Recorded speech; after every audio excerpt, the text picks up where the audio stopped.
Hello दोस्तों, स्वागत है इस वीडियो में। दोस्तों आज मैं इस वीडियो में क्लास 10th इतिहास चैप्टर 3 हिंद चीन में राष्ट्रवाद, जिसका कि एमसीक्यूज को मैं लेके आया हूँ। ठीक है, जो काफ़ी महत्वपूर्ण है। ये टोटल पीवाईक्यू है जो पिछले वर्ष पूछा गया है, और ऐसे भी प्रश्नों को मैं लेके आया हूँ जो कि संभावित है, यानी कि इस वर्ष पूछे जाएंगे। कब?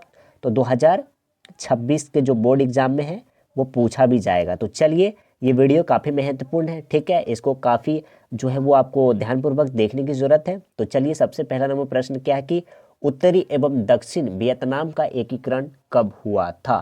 तो ऑप्शन नंबर क्या हो जाएगा? ऑप्शन नंबर क्या हो जाएगा? डी हो जाएगा। 1975 में जो है वो एकीकरण पूरा हुआ था। तो option number D is the right answer. ठीक है, तो चलिए आगे के प्रश्नों को देखते हैं। भारत में हिंद चीन पहुंचने वाले, अच्छा, भारत में हिंद चीन पहुंचने वाले जो प्रथम जो व्यापारी थे वो कौन थे? तो अंग्रेज थे, फ्रांसीसी थे, पुर्तगाली थे, फ्रांस थे।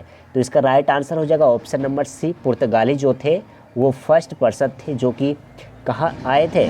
तो पुर्तगाल मतलब कि हिंद चीन आए थे। ठीक है, तो चलिए आगे के प्रश्नों को देखते हैं। अंकोर वाट का मंदिर कहाँ स्थित है? बहुत बार पूछा गया है। ठीक है, ये क्वेश्चन बहुत बार पूछा गया है, तो ये काफ़ी महत्वपूर्ण है। इसको ध्यानपूर्वक आपको बताने की ज़रूरत है। तो वियतनाम, थाईलैंड, लाओस या उच्च? तो इसका राइट आंसर क्या हो जाएगा? अंकोर वाट का मंदिर कहाँ स्थित है? तो कंबोडिया में। अंकोर वाट का मंदिर कहाँ स्थित है? इसमें ऑप्शन ही नहीं दिया है, गलत है। इसका राइट आंसर हो जाएगा कंबोडिया। ठीक है, तो चलिए आगे के प्रश्नों को देखते हैं। जेनेवा समझौता कब हुआ था? जेनेवा समझौता कब हुआ था? तो 1946, 1950, 1954 या 1947? तो ऑप्शन नंबर सी हो जाएगा। 1954 में जेनेवा समझौता हुआ था। कब? तो 1954 में, ऑप्शन नंबर सी। तो चलिए आगे के प्रश्नों को देखते हैं। कंबोडिया की राजधानी कहाँ है? तो कंबोडिया की राजधानी जो है वो नेम पेन है। ऑप्शन नंबर बी हो जाएगा, नेम पेन। ठीक है, तो चलिए आगे के प्रश्नों को देखते हैं। हिंद चीन में कोलोन किन्हें कहा जाता है? हिंद चीन में जो कोलोन होता है इसको किसे कहा जाता है? ठीक है, तो विद्यार्थियों को, फ्रांसीसी नागरिकों को, ठीक है, या सैनिकों को, या चीनी नागरिकों को? तो चीनी नागरिकों को ही कहा जाता है, क्योंकि वैसे लोग जो किसी अन्य देश से आए हुए होते हैं उसे ही कोलोन कहा जाता है। तो क्या हो जाएगा? ऑप्शन नंबर डी हो जाएगा। ठीक है, तो ऑप्शन नंबर डी। तो चलिए आगे के प्रश्नों को देखते हैं। अंकोर वाट के मंदिर का निर्माण किस शासन के द्वारा करवाया गया था? तो किस शासन के द्वारा करवाया गया था? तो ऑप्शन नंबर ए हो जाएगा, सूर्यवर्मन द्वितीय के द्वारा करवाया गया था। ठीक है, अंकोर वाट।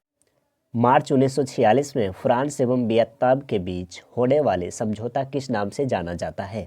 तो जेनेवा समझौता, हनोई समझौता, या फिर पेरिस समझौता, या फिर धर्मनिरपेक्ष समझौता? तो ये क्या हो जाएगा? इसका राइट आंसर हो जाएगा ऑप्शन नंबर बी, हनोई समझौता के नाम से जाना जाता है। ठीक है, तो चलिए आगे के प्रश्नों को देखते हैं। हिंद चीन में कौन कौन से देश आते हैं? तो हिंद चीन में जो है वो चीन नहीं आता है। ठीक है, तो देखिए चीन किस में दिया है? तो चीन ऑप्शन नंबर एक में दिया है। तो ऑप्शन नंबर एक होगा क्या? नहीं होगा। हिंद चीन, चीन दिया है, नहीं होगा। कंबोडिया नहीं होगा। कंबोडिया नहीं, ये हो जाएगा क्योंकि इसमें चीन नहीं है। ठीक है, तो ऑप्शन नंबर सी हो जाएगा। ठीक है, तो चलिए आगे के प्रश्नों को देखते हैं। ठीक है, वियतनाम में टोकिन फ्री स्कूल की स्थापना कब हुई थी? ठीक है, टोकिन फ्री स्कूल की स्थापना, तो ऑप्शन नंबर ए है। कब? तो 1907 में। तो हाँ, यही होगा। ठीक है, 1907 में जो है वो टोकिन फ्री स्कूल की स्थापना की गई थी। कहाँ? तो वियतनाम में। ठीक है, the history of the loss of Vietnam किसने लिखा था? तो ये किसने लिखा था?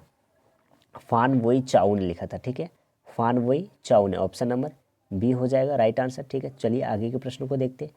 हुआ हुआ आंदोलन किस प्रवृत्ति का था? तो हुआ हुआ आंदोलन जो था वो क्रांतिकारी व धार्मिक प्रवृत्ति का था। ऑप्शन नंबर क्या हो जाएगा? डी हो जाएगा। चलिए आगे के प्रश्नों को देखते हैं। नरोत्तम सिंहानुक कहाँ के शासक थे? नरोत्तम सिंहानुक कहाँ के शासक थे?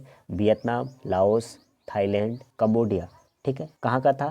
तो इसका राइट आंसर क्या हो जाएगा? ऑप्शन नंबर डी, कंबोडिया का था। ठीक है, ऑप्शन नंबर डी हो जाएगा, कंबोडिया का था। ठीक है, चलिए आगे के प्रश्नों को देखते हैं। हिंद चीन में अंतिम युद्ध की समाप्ति के समय अमेरिका के राष्ट्रपति कौन थे?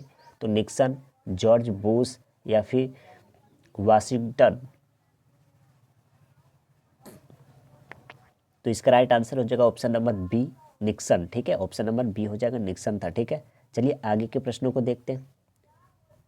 किस प्रसिद्ध दार्शनिक ने एक अदालत लगाकर अमेरिका को वियतनाम युद्ध के लिए दोषी करार दिया? ठीक है, क्या हो जाएगा इसका राइट आंसर? इसका राइट आंसर हो जाएगा ऑप्शन नंबर ए, रसेल ने किया था। ठीक है, किसने? तो रसेल ने। ऑप्शन नंबर ए हो जाएगा, रसेल ने। चलिए आगे के प्रश्नों को देखते हैं। संयुक्त वियतनाम का गठन किस वर्ष पारित हुआ? तो संयुक्त वियतनाम का जो गठन हुआ था वो 1975 में पारित हुआ। सबसे पहले मैंने इसको बताया है। ठीक है, कब? तो 1975 में। चलिए आगे के प्रश्नों को देखते हैं। वियतनाम लोकतांत्रिक गणराज्य की स्थापना किस वर्ष हुई थी? वियतनाम लोकतांत्रिक गणराज्य की स्थापना कब हुआ था? तो ये हुआ था ऑप्शन नंबर सी, 1945 में हुआ था। ऑप्शन नंबर सी हो जाएगा, 1945 में हुआ था। चलिए आगे के प्रश्नों को देखते हैं। प्राचीन में वियतनाम पर किस सभ्यता संस्कृति का प्रभाव था? तो ये किससे नज़दीक है? तो चीन से नज़दीक है, तो चीनी का ही इसका इफेक्ट होगा ज़्यादा से ज़्यादा। इसकी जो कल्चर है, वहाँ की ट्रेडिशन है, जो सिविलाइजेशन है, वहीं से वो जो वो इफेक्टेड होगा, वहीं से वो प्रभावित होगा, इन्फ्लुएंस होगा। ठीक है, तो ऑप्शन नंबर क्या हो जाएगा? ए हो जाएगा, चीन से। ठीक है, तो चलिए आगे के प्रश्नों को देखते हैं। हिंद चीन में कौन राष्ट्र शामिल नहीं था? तो हिंद चीन में कौन राष्ट्र शामिल नहीं था? वियतनाम ये तो था, लाओस ये भी था, चीन नहीं था, तो कौन? कंबोडिया था। तो क्या हो जाएगा? ऑप्शन नंबर बी हो जाएगा, सॉरी सी हो जाएगा, चीन नहीं था। पुर्तगाल ने कहाँ अपना केंद्र बनाया? मक्का, अन्नाम, तोकिन, अंकोर वाट। तो मलक्का में जो है उन्होंने क्या किया? अपना फर्स्ट जो है वो क्या बनाया था तुम्हारा रहने के लिए। लाल खमेर सेना किसकी थी? तो लाल खमेर सेना जो थी वो किसकी थी?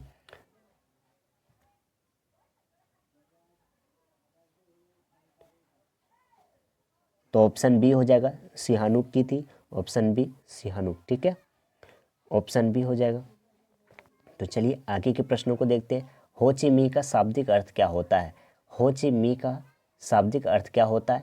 तो जब ये चैप्टर आप पढ़ना स्टार्ट करोगे तो वहीं आपको ये बता दिया जाएगा कि हो ची मिन्ह का अर्थ होता है कि पथ संचालन, यानी कि रास्ता को बताने वाला। ठीक है, लियांग किचाऊ कौन था? तो ऑप्शन नंबर एक है, चीन सुधारक था, जापानी दार्शनिक था। ठीक है, इसका राइट आंसर बताइए। लियांग किचाई कौन था? लियांग किचाई कौन था? तो ऑप्शन नंबर ए हो जाएगा, चीनी सुधारक था। ठीक है, ऑप्शन नंबर ए चीनी सुधारक था।